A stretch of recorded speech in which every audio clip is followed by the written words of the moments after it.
La política mexicana siempre tiene de esas bombas que parecen diseñadas para explotar en el momento menos esperado. Y en Veracruz, ya saben, la mecha corre más rápido que en cualquier otro lado. Un auditor fantasma quiso manchar a Rocío Nale. Sí, así como lo escuchan. De repente empezó a circular el rumor. Eric Alexandro Núñez Albarrán, un exauditor de Pemex señalado por corrupción, pues habría aterrizado directo en el gobierno de Rocío Nale. Y claro, con un pasado así, la historia prendió de inmediato, porque no es lo mismo hablar de un funcionario más que de alguien que estuvo en medio de las denuncias internacionales por sobornos dentro de Pemex. El asunto obviamente escaló tan rápido que llegó a la mañanera de Claudia Sheinbaum. De acuerdo con el documento escrito por Torres Gurrola, la solicitud formal de la renuncia estuvo acompañada del anuncio de una denuncia en contra del exdelegado de la Auditoría Interna de Pemex, Exploración y Producción, Eric Alejandro Núñez Albarrán. Ahí, la secretaria de Anticorrupción, Raquel Buenrostro, tomó el micrófono para poner las cosas en claro. Esa persona nunca ha trabajado en el gobierno de Veracruz. Desde que empezamos el caso, tuvimos pláticas y acercamientos con la gobernadora y la gobernadora nos verificó que nunca ha trabajado en el gobierno de Veracruz. Rocío Nale lo verificó con documentos. Así, en seco, se cayó toda la narrativa que lo vinculaba con la administración estatal. Y lo interesante es que no se limitaron a desmentir. Mostraron papeles, respaldaron con pruebas y cerraron la puerta a la especulación. Y es que para quienes no lo tienen en el radar, muchos no conocerán este nombre de Eric Alexandro Núñez. No es cualquier funcionario, fue delegado de Auditoría Interna en Pemex Exploración y Producción, justo en los años en que Estados Unidos, a través de su Departamento de Justicia, señaló presuntos sobornos vinculados con contratos. Su nombre ya venía marcado en medios y en investigaciones de organizaciones como Mexicanos contra la Corrupción e Impunidad. Eso obviamente pues explica el por qué la sola idea de verlo en Veracruz causó tanto ruido. El personaje ya cargaba con una mochila muy, pero muy pesada. Y el chisme político decía que este personaje había sido nombrado en la Secretaría de Infraestructura y Obras Públicas, nada más y nada menos que en la Dirección de Atención a Órganos Fiscalizadores. Si eso hubiera sido cierto, el escándalo estaba garantizado, porque el hecho de meter a un exauditor cuestionado en el área encargada de responder a auditorías y a las observaciones de la Auditoría Superior de la Federación y del ORFIS, pues bueno, ya vimos que todo fue un humo. Raquel Buenrostro lo desmintió categóricamente y Rocío Nale incluso mostró pruebas de que el hombre nunca ha tenido un cargo en su administración. Pero bueno, más allá del caso puntual, lo interesante fue cómo manejaron esta situación. Claudia Sheinbaum aprovechó el episodio para reforzar la línea de su gobierno de cero tolerancia a la corrupción. Y lo dijo tal cual: cuando se presenta una denuncia, siempre se investiga. El mensaje es doble. Primero, marcar la distancia de cualquier sombra de duda. Y segundo, mostrar que las investigaciones arrancan en automático, aunque sea por rumores. Un blindaje político frente a la narrativa de la oposición y de los críticos. Y para Rocío Nale el tema era muy delicado, porque Veracruz es un estado donde Pemex ha sido sinónimo de oportunidades, pero también sinónimo de escándalos. Y ella, con su pasado como secretaria de Energía y ahora como gobernadora de Veracruz, pues no podía permitirse que un nombre manchado por corrupción apareciera en su equipo. Por eso reaccionó rápido. Documentos en mano, aclaró que Núñez jamás ha estado en su nómina y esa rapidez en la respuesta evitó que el caso creciera como bola de nieve. Y aquí hay que subrayar algo, y es que en la política actual no basta con ser inocente. Hay que demostrarlo con hechos. La narrativa pesa tanto como los propios hechos, y en un estado como Veracruz, donde los rumores vuelan, cada día de silencio se convierte en gasolina para el fuego. En este caso, tanto Claudia Sheinbaum como Rocío Nale supieron apagarlo rápido. Una la desmintió en la mañanera y la otra presentó los documentos. Resultado, la historia quedó desinflada antes de hacerse más grande. Y este episodio deja una lectura muy interesante. El blindaje político de la 4T, que va más allá de la lealtad, va de controlar la narrativa, anticiparse y responder con pruebas. Porque sí, Núñez Albarrán tiene un historial complicado, pero en Veracruz no tocó ni una silla. Y eso fue lo que Rocío Nale quiso dejar claro de inmediato. La pregunta es, ¿cuántas veces veremos episodios similares donde personajes del pasado de Pemex aparezcan en rumores que intenten salpicar a gobiernos estatales? Al final, la conclusión es muy simple.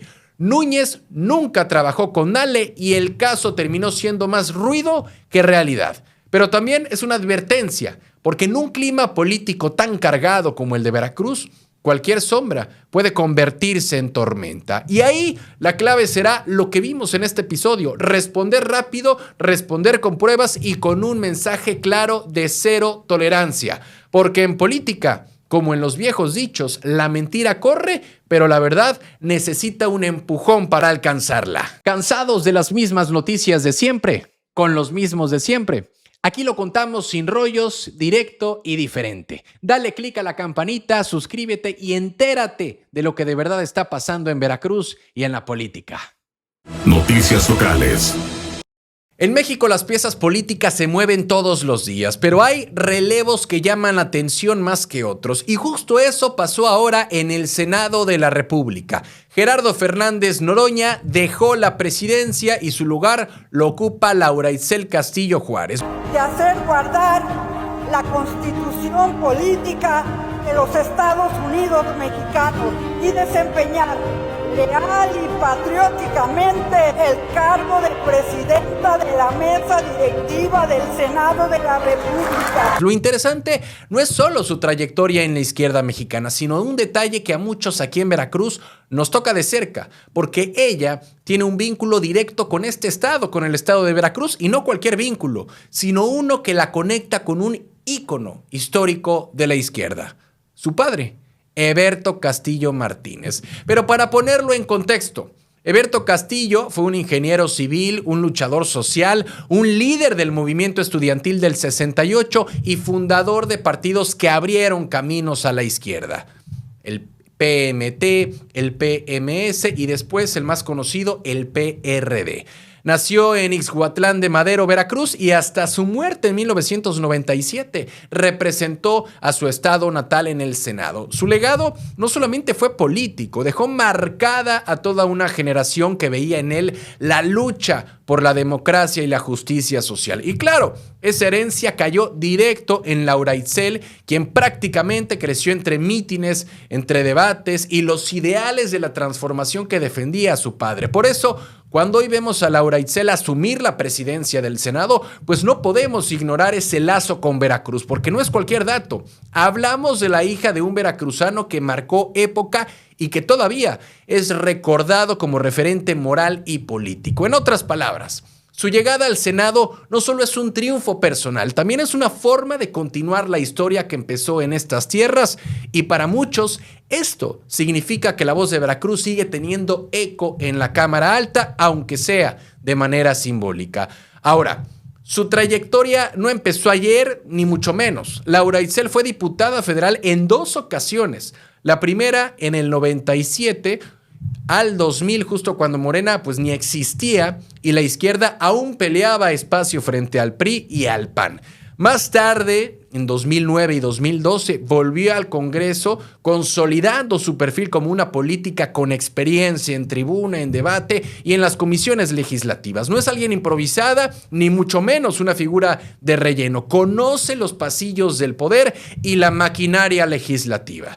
Y bueno, su camino también la llevó a gobernar de forma local. Fue jefa delegacional en Coyoacán del 99 al 2000 y después se convirtió en secretaria de Desarrollo Urbano y Vivienda durante el gobierno de Andrés Manuel López Obrador en la Ciudad de México. Ahí se le conoció por tener mano firme en temas de planeación urbana, justo en un momento donde la capital enfrentaba la presión del crecimiento poblacional y la necesidad de regular el desarrollo habitacional. Más reciente, Laura Itzel tuvo un rol clave en el sector energético, fue consejera de Petróleos Mexicanos mexicanos del 2020 al 2024, un espacio estratégico, considerando que Pemex pues es la empresa insignia del Estado y también uno de los puntos más sensibles en materia de política nacional.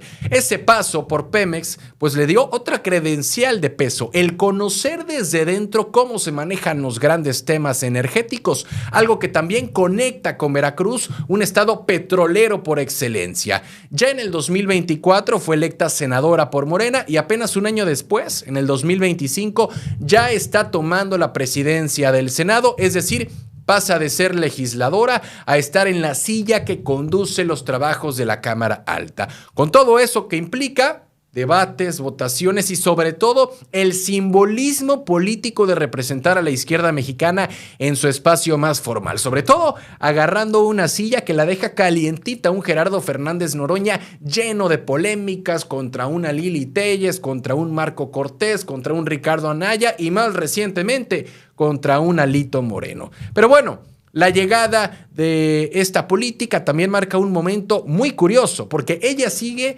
lo estamos viendo, los pasos de su padre, quien también ocupó un escaño en el Senado representando a Veracruz, y la historia de alguna manera se repite. El cambio llega en un momento donde el Senado tiene en puerta decisiones trascendentes, tienen nombramientos de jueces, reformas estructurales y el reto de mantener la unidad dentro de Morena y sus aliados. Para Laura Itzel será la oportunidad de demostrar no solo su experiencia, sino su carácter. Y para Veracruz es casi como ver a una paisana, aunque en segunda línea, tomar un papel de liderazgo que puede tener repercusiones nacionales. Así que sí, hoy podemos decir que la presidencia del Senado tiene sello veracruzano por herencia. Laura Itzel Castillo no solo es hija de Berto, sino heredera de un legado político que conecta directamente con Ixhuatlán de Madero y con la historia de la izquierda en México. Su reto será estar a la altura de ese apellido y sobre todo de ese cargo. Y para Veracruz es otro recordatorio de que de una forma u otra seguimos marcando el rumbo de la política nacional.